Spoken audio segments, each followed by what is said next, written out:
ചാനലുകാർ താഴെ എങ്ങാണ്ടും വരികയാണെങ്കിൽ ഞങ്ങളുടെ കോടതി മുക്കുവിന് വരെ വരുമ്പോഴത്തേക്ക് അവർ പറയും പോകണ്ട എന്ന് പറഞ്ഞ് തടഞ്ഞ് വിടുന്ന ഭാഗമാണ് ഇവിടെ കണ്ടുകൊണ്ടിരിക്കുന്നത്.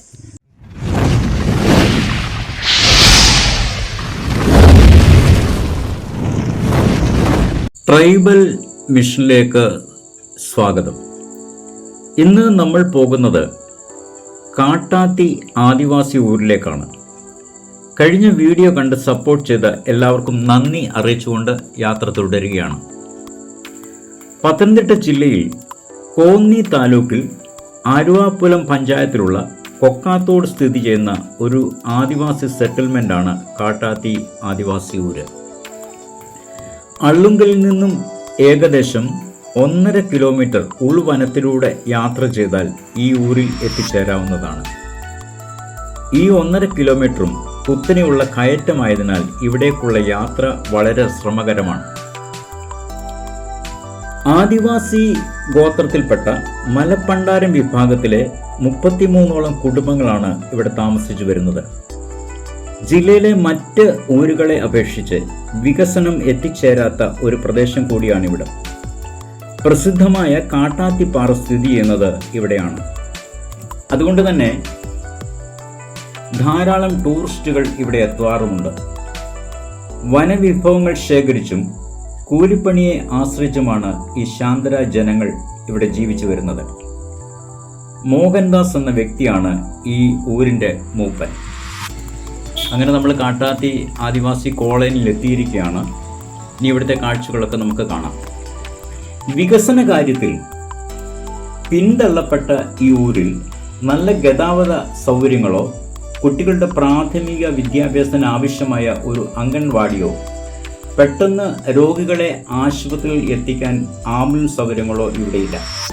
അതുപോലെ വളരെ ഉയർന്ന പ്രദേശമായതിനാൽ വർഷങ്ങളായി ഇവർ അനുഭവിക്കുന്ന പ്രശ്നമാണ് കുടിവെള്ള പ്രശ്നം. അതിനെക്കുറിച്ച് ഈ ഊരിൻ്റെ മൂപ്പൻ സംസാരിക്കുന്ന നമ്മൾക്ക് കേൾക്കാം. മൂപ്പൻ മോഹൻദാസ് പറയുന്ന ഒരു പരാതി എന്ന് പറയുന്നത് ഇത് നല്ലൊരു പരാതിയാണ്. ഞങ്ങൾ കാലങ്ങളോളം കഴിഞ്ഞ് ഇവിടെ താമസിക്കുന്ന ഒരു കോളനിയായത് കാട്ടാത്തി കോളനി എന്ന് പറയുന്നത്. ആ കോളനിക്കകത്ത് വേണ്ടപ്പെട്ട പറഞ്ഞിട്ടുള്ള ഒന്ന് കുടിവെള്ളം ഇന്ന് വരെയും പൈപ്പിട്ട് തരാമെന്ന് പറഞ്ഞിട്ടുണ്ട്. അത് ഇന്ന് വരെയും ഇട്ട് തന്നിട്ടില്ല. അതുപോലെ തന്നെ മഴക്കാലം ഒരു മഴ പെയ്യുമ്പോഴത്തേക്ക് അടിച്ചുകൊണ്ടിരിക്കുന്ന വെള്ളം ഉടനെ നിർത്തുക, തന്നിട്ടില്ല. പഞ്ചായത്തിൽ നിന്ന് പിന്നെ വെള്ളം തരുന്ന വെള്ളം മഴ പെയ്യുന്നോട് നിർത്തുക. ഇപ്പോൾ കുടിവെള്ളമില്ല, കുടിവെള്ളത്തിൻ്റെ കഴിഞ്ഞു എന്നാണ് അവിടെ നിന്ന് പറയുന്നത്. അപ്പോൾ ആ പറയുന്ന എല്ലാവരും കേൾക്കുന്നു, ഞാൻ ഉൾപ്പെടെ കേൾക്കുന്നു. അതെല്ലാം നമുക്ക് കേൾക്കാനൊക്കെ ഉള്ളൂ. അതെ. അതിൽ കൂടുതൽ ഒന്നും പറയാനും ഒക്കത്തില്ല. അതുപോലെ ചോദിച്ചോട്ടെ, ഇവിടെ ഈ പഞ്ചായത്തിൽ നിന്ന് കുടിവെള്ളത്തിന് വേണ്ടി പല പ്രാവശ്യം ഫണ്ട് അനുവദിച്ചു. അത് അനുവദിച്ചതിന് ശേഷവും നിങ്ങൾക്ക് ഇവിടെ വെള്ളം കിട്ടിയിട്ടില്ല. ഇതുവരെ അവരാരും ശ്രദ്ധിച്ചിട്ടില്ല. അപ്പൊ ഇവിടെ വർഷങ്ങളായിട്ട് കുടിവെള്ള പ്രശ്നമാണ്. അപ്പൊ ഇവിടുന്ന് നിങ്ങൾ ഒത്തിരി ദൂരെയല്ലേ വെള്ളത്തിനൊക്കെ പോകണം? ഒരുപാട് കാട്ടിൽ വനത്തിന് അകത്ത് ഉള്ള ഓടയിൽ ചെന്നാണ് വെള്ളം ഇവിടെ കൊണ്ടുവന്ന് കഴിഞ്ഞിട്ടുള്ളത്. ഇപ്പോൾ യാദൃശ്യ പഞ്ചായത്തിൽ നിന്ന് വെള്ളം കൊണ്ട് തന്നാലും ഒരു മഴ പെയ്യുമ്പം അവർ ആ വെള്ളം തരവ് അങ്ങ് നിർത്തുക. അന്നേരം നിർത്തും. ഓക്കെ. അപ്പൊ ഇത് ഇപ്പോൾ ബുദ്ധിമുട്ടാ. ഒരു മഴ പെയ്താലും കിണറ്റിൽ വെള്ളമായിട്ടില്ല. ഇവിടെ ഒരു കിണറ്റിലും വെള്ളമായിട്ടില്ല. ആ കിണറുകളൊക്കെ ഇറക്കി കളഞ്ഞ് അടുത്ത മഴ വന്നാലേ നമുക്ക് അതിനകത്ത് കുടിക്കാനുള്ള വെള്ളം സൗകര്യം കിട്ടത്തുള്ളൂ. സാധാരണ കിണർ കുഴിച്ചാൽ വെള്ളം കാണാറുണ്ടോ? വെള്ളം കിട്ടാറുണ്ടോ? അത് കിട്ടത്തില്ലല്ലോ. ഇല്ല. ഉണക്ക് കാലത്ത് കിട്ടത്തില്ല. മഴക്കാലം 6 മാസം അല്ലെ 3 മാസം ഉള്ള കുടിക്കാനുള്ള വെള്ളമേ ഇവിടെ കിട്ടുന്നത്. അതുപോലെ ഗവൺമെന്റിൽ നിന്ന് കിട്ടുന്ന ആനുകൂല്യങ്ങളൊക്കെ കറക്റ്റായിട്ട് കിട്ടാറുണ്ടോ? കിട്ടാറെന്ന് പറഞ്ഞാൽ അങ്ങനെയുള്ളത് കിട്ടുന്നില്ല എന്നുള്ളത്. റേഷൻ അരി ആ 30 കിലോ അരി എല്ലാവർക്കും ഉണ്ട്. അത് കിട്ടുന്നുണ്ട്, വാങ്ങുന്നുണ്ട്, കഴിക്കുന്നുണ്ട്. ഉപ്പുണ്ടോ മുളകുണ്ടോ എന്ന് പോലും അവരറിയുന്നില്ല. സർക്കാർ അറിയുന്ന എപ്പോഴാ? 2-3 മാസത്തെ മഴക്കാലം വരുമ്പോഴത്തേക്ക് ദിനം കർക്കിടം ഇങ്ങനെയുള്ള മാസങ്ങൾ അന്ന് 2-3 മാസത്തെ കൊണ്ടുതരും.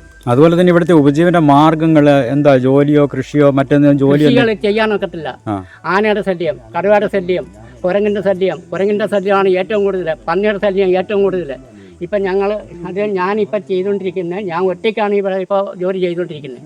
വേലി കെട്ടിയിട്ട് സ്വന്തമായിട്ട് പൈസ ഉണ്ടാക്കി ആ പൈസയ്ക്കാണ് വല ഇട്ട് അത് എങ്ങനെയെങ്കിലും നില നിർത്താം, അത് കൃഷി മുന്നോട്ട് കൊണ്ടുപോകണം എന്നാണ് ഇപ്പം ചെയ്തുകൊണ്ടിരിക്കുന്നത്.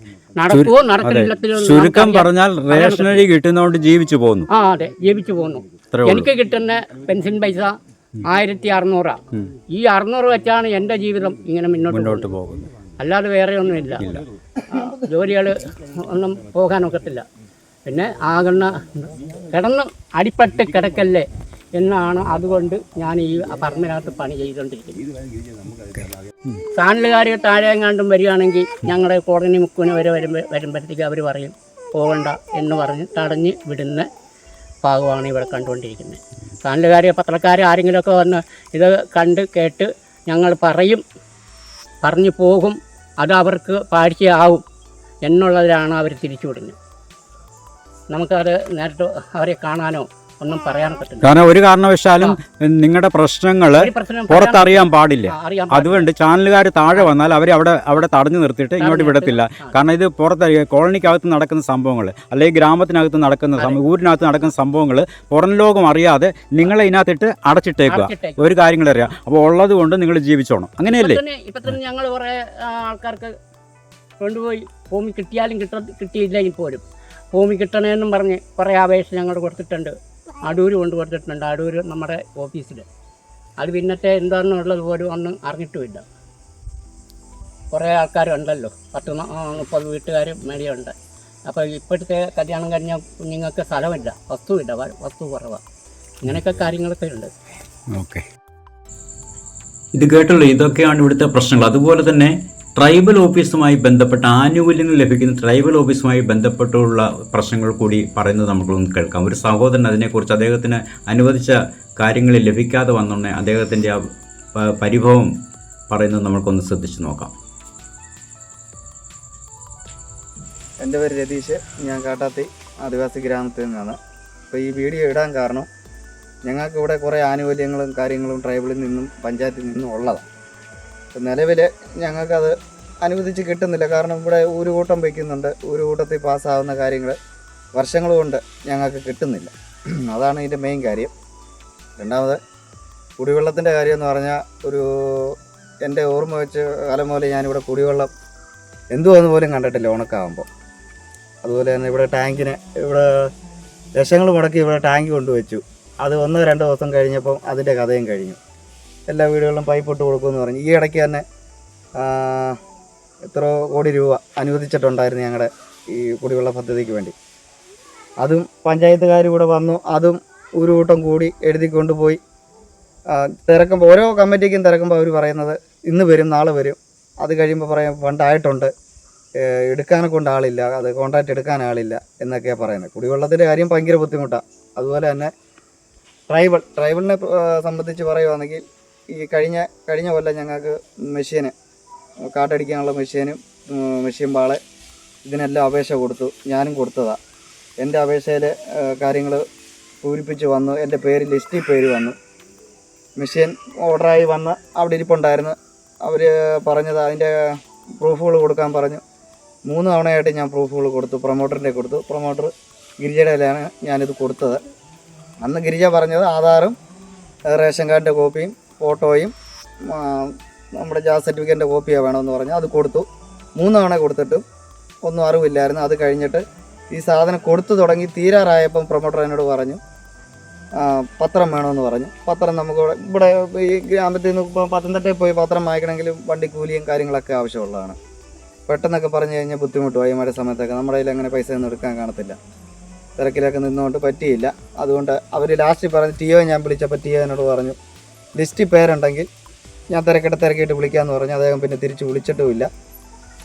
മെഷീൻ്റെ കാര്യം തിരക്കിയപ്പം പറയുന്നത് മെഷീൻ വേറെ ആൾക്ക് കൊടുത്തെന്നാണ് പറയുന്നത്. അതെങ്ങനെ കൊടുത്തു? എൻ്റെ പേരിൽ അനുവദിച്ച സാധനം വേറെ ഒരാൾക്ക് പോകുന്നത് എങ്ങനെയാണെന്ന് എനിക്കറിയത്തില്ല. അല്ല, അതങ്ങനെ പറ്റത്തില്ല.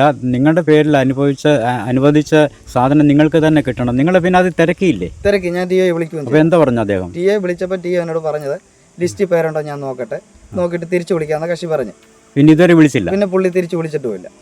പ്രൊമോട്ടർ അത് അറിഞ്ഞു വെച്ചോണ്ട് പ്രൊമോട്ടറിന് നേരത്തെ അറിയായിരുന്നു ഈ ഇന്ന സാധനങ്ങൾ കൊടുക്കണമെന്ന്. പക്ഷേ പ്രൊമോട്ടർ അതേക്കുറിച്ച് എന്നോട് പറഞ്ഞിട്ടുമില്ല. പ്രൊമോട്ടർ പറയുന്ന ലാസ്റ്റ് ദിവസം പറഞ്ഞു ഇന്ന സാധനം വേണമെന്ന് പറഞ്ഞു. അതിൻ്റെ പിറ്റേ ദിവസം പറയുന്നു ഇത് സാധനം വേറെ ഒരാൾക്ക് കൈമാറിപ്പോയി, ഇനി ഇത് കൊടുക്കേണ്ട കാര്യമില്ല. അപ്പോൾ ഞാൻ ചോദിച്ചു, എനിക്ക് അനുവദിച്ച സാധനം വേറെ ഒരാൾക്ക് പോകാൻ സാധ്യത കുറവാണ്. യഥാർത്ഥത്തിൽ നിങ്ങളുടെ പേരിൽ അനുവദിച്ചത് കഴിഞ്ഞു? അത് കഴിഞ്ഞു, അനുവദിച്ചിട്ടുണ്ടായിരുന്നു. അതിൻ്റെ ഈ പേപ്പറും കാര്യങ്ങളെല്ലാം വന്ന് സാധനവും വന്നതാണ്. ഓക്കെ. പക്ഷെ വന്നിട്ട് അവരെന്നെ അറിയിച്ചിട്ടില്ല. ഇല്ല. അത് അവസാന ഘട്ടമായപ്പോഴാണ് അറിയിക്കുന്നത്. അത് പല കമ്മിറ്റിയിലും ഞാൻ വിഷയം ഉണ്ടാക്കിയതിന് ശേഷമാണ് ഈ സാധനം കൊടുക്കാൻ തന്നെ അവർ തീരുമാനിച്ചത്. ഇല്ലെങ്കിൽ ഫണ്ട് മുക്കാനായിരിക്കും ചെയ്തത്. അങ്ങനെ ആയിരിക്കാനാണ് സാധ്യത. അങ്ങനെ നിലവിൽ സംഭവിച്ചുകൊണ്ടിരിക്കുന്നത്. നമ്മളിവിടെ ഞങ്ങൾ ഇപ്പോൾ 5-6 വീട്ടുകാർ ഓരോ സാധനങ്ങൾക്ക് പേര് കൊടുക്കും, പക്ഷെ നമുക്ക് കിട്ടത്തില്ല. അവരുടെ പ്രൊമോട്ടർമാരുടെ വീടുകളിലുള്ള ആൾക്കാർക്ക് കിട്ടും. അതുപോലെ ഒരു കാര്യം കൂടി ചോദിച്ചോട്ടെ, ഇവിടെ വെള്ളത്തിൻ്റെ കുടിവെള്ളം വർഷങ്ങളായിട്ട് നിങ്ങൾ കുടിവെള്ളത്തിന് ഭാരപ്പെടുകയല്ലേ? ഈ എന്തെങ്കിലും എസ്റ്റിമേറ്റ് പഞ്ചായത്തോ അല്ലെങ്കിൽ ട്രൈബൽ ഓഫീസിലോ എസ്റ്റിമേറ്റ് വെച്ചിട്ട് ആ പദ്ധതി ഇവിടെ നടത്തിയിട്ടുണ്ടോ? ഇല്ല. അനുവദിച്ചിട്ടുണ്ട്, ഫണ്ട് അനുവദിച്ചിട്ടുണ്ട്, പക്ഷേ ഇതുവരെ അത് ഇവിടെ എത്തിച്ചിട്ടില്ല. അപ്പം നിങ്ങൾ ഇവിടുന്ന് കുടിവെള്ളത്തിന് വേണ്ടി എത്ര ദൂരമൊക്കെ പോയി വെള്ളം കളക്ട് ചെയ്യുന്നത്? ഞങ്ങൾ ഉണക്കായി കഴിഞ്ഞ് കഴിഞ്ഞാൽ വണ്ടിക്ക് വെള്ളം അടിക്കുക ചെയ്യുന്നത്. 10, 400, 450, 500 കൊടുത്ത് ടാങ്കുകളിൽ അടിച്ചാണ് വെള്ളം വെക്കുന്നത്. പിന്നെ പഞ്ചായത്തിൽ നിന്ന് വെള്ളം തരും. അത് പിന്നെ ഇപ്പോൾ ഈ ഒരു വർഷം നമുക്ക് ഇത്തിരി നേരത്തെ കഴിഞ്ഞ മാസത്തിൽ വെള്ളം അടിച്ചു തുടങ്ങുന്നത്. കഴിഞ്ഞതിൻ്റെ ഇതിന് മുന്നേ ഉള്ള കൊല്ലങ്ങൾ മഴ പെയ്ത് ഇവിടെയുള്ള കിണറിലെല്ലാം വെള്ളമായി കഴിയുമ്പോൾ അവർ വെള്ളം കൊണ്ടു തരുന്നത്. അതുകൊണ്ട് നമുക്ക് അപ്പോൾ അതേവരെ ഞങ്ങൾ വണ്ടിക്ക് അടിക്കുകയും പിന്നെ വനത്തിനകത്ത് പോയ കുളമൊക്കെ ഉണ്ട്, അങ്ങ് ഒരുപാട് പോകണം. അവിടുന്ന് വെള്ളം ചുമ്മിയൊക്കെ കൊണ്ടുവന്ന് വെള്ളം കുടിക്കുകയും ആകായത്തിന് വയ്ക്കുകയും ഒക്കെ ചെയ്യുന്നത്. വർഷങ്ങളായിട്ട് കുടിവെള്ളത്തിന് പ്രയാസപ്പെടുക. ഇതുവരെ ഒരു പഞ്ചായത്തും മറ്റു കാര്യങ്ങളൊന്നും ഇതുവരെ അങ്ങനെ ഒരു പദ്ധതി നടപ്പാക്കിയിട്ടില്ല. പക്ഷെ എസ്റ്റിമേറ്റ് വെച്ചിട്ടുണ്ട്, ഫണ്ട് അനുവദിച്ചിട്ടുണ്ട്, പക്ഷെ നിങ്ങൾക്ക് ഇവിടെ വെള്ളം പിന്നെ കിട്ടിയിട്ടില്ല. പൈപ്പോ മറ്റു സംവിധാനങ്ങളും ചെയ്തിട്ടില്ല. ഓക്കെ. ഇത് കേട്ടല്ലോ. ഇതൊക്കെയാണ് ഈ ജനതയോട് ചെയ്യുന്ന ഏറ്റവും വലിയ അനീതി. അതിനെ ചോദ്യം ചെയ്യാൻ ആരുമില്ല. പൊതുവെ വനത്തോട് ഇഴുകിച്ചേർന്ന് ജീവിക്കുന്ന ഈ ജനതയുടെ മതവിശ്വാസവും ആചാരങ്ങളും അനുഷ്ഠാനങ്ങളും എല്ലാം പ്രകൃതിയോടും വനത്തോടും മലകളോടും ബന്ധപ്പെട്ട് കിടക്കുന്നു. നിഷ്കളങ്കരായ ഈ ജനത എന്തിൻ്റെ പേരിലാണെങ്കിലും ഇന്നും കബളിപ്പിക്കപ്പെട്ടുകൊണ്ടിരിക്കുന്നു എന്നുള്ളതാണ് സത്യം. ഇവർക്ക് വേണ്ടി ശബ്ദിക്കാൻ ആരുമില്ല. നാം അവരുടെ ശബ്ദമായി മാറണമെന്ന് പറഞ്ഞുകൊണ്ട് ഈ വീഡിയോ ഇവിടെ അവസാനിപ്പിക്കുന്നു. വീണ്ടും മറ്റൊരു കോളനിയുടെ വിശേഷങ്ങളുമായി നിങ്ങളുടെ മുമ്പിൽ എത്തുന്നതുവരെ എല്ലാവർക്കും നന്ദി, നമസ്കാരം. ഈ ചാനൽ ഇഷ്ടപ്പെട്ടെങ്കിൽ ചാനൽ സബ്സ്ക്രൈബ് ചെയ്യുക, ലൈക്ക് ചെയ്യുക, ഷെയർ ചെയ്യുക. നന്ദി, നമസ്കാരം.